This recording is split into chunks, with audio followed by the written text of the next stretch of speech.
Hello, നമുക്കിന്നൊരു book mark ഉണ്ടാക്കിയാലോ? അതിന് വേണ്ടിയിട്ട് 8 സെൻറ്റിമീറ്ററിൽ ഒരു സ്ക്വയർ പീസ് കട്ട് ചെയ്തെടുക്കുക. ഏത് പേപ്പർ ആയാലും മതി. ഞാനൊരു ബ്ലൂ പേപ്പർ ഉണ്ടായതുകൊണ്ട് എടുത്തു എന്ന് മാത്രം. അതിനെ ഈ വീഡിയോയിൽ കാണുന്ന പോലെ മടക്കി കൊടുക്കുക. എനിക്കത് എങ്ങനെ എക്സ്പ്ലെയിൻ ചെയ്ത് തരണ്ടേന്ന് അറിയില്ല. എക്സ്പ്ലെയിൻ ചെയ്താൽ മിക്കവാറും കൊളായി കൺഫ്യൂഷൻ ആവും. ഇതൊക്കെ ഇപ്പോൾ നമ്മൾ ഈ ചെയ്യുന്നത് മുഴുവനും മാർക്കിങ്സ് ഇടുന്നതാണ്. അപ്പോൾ അങ്ങോട്ടും ഇങ്ങോട്ടൊക്കെ മടക്കി കൊടുത്ത് മാർക്കിങ്സ് കറക്റ്റായിട്ട് മാർക്ക് ചെയ്യുക. നമ്മൾ നല്ല പോയിൻറ്റഡ് ആയിട്ട് നഖം വെച്ച് നന്നായിട്ട് മാർക്ക് ചെയ്ത് കൊടുക്കുക. ഈ മാർക്കിങ്സ് വെച്ചാണ് നമ്മൾ പൂ ഉണ്ടാക്കുന്നത്. ഇതാ ഇനിയാണ് സ്റ്റെപ്പ്. ഇത്രയും നേരം നമ്മൾ മാർക്ക് ചെയ്ത് കൊടുക്കുകയായിരുന്നു.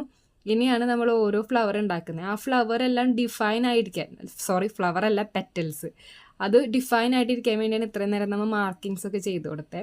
അപ്പോൾ ഈ വീഡിയോയിൽ കാണുന്ന പോലെ ചെയ്യുക. നിങ്ങൾക്ക് മനസ്സിലായില്ലെങ്കിൽ പറഞ്ഞാൽ മതി, നമുക്ക് ലോങ് വീഡിയോ ആയിട്ട് ചെയ്യാം. എന്തായാലും സംഭവം ഇത്തിരി മെനക്കേടാണെങ്കിലും ഉണ്ടാക്കി കഴിയുമ്പോൾ നല്ല ഭംഗിയാണ് കാണാനായിട്ട്. അപ്പോൾ നമ്മുടെ സംഭവം റെഡി. ഇതേ ഇങ്ങനെ ഇരിക്കും. ഉണ്ടാക്കി നോക്കുകയാണെങ്കിൽ എങ്ങനെയുണ്ടെന്ന് പറയണേ.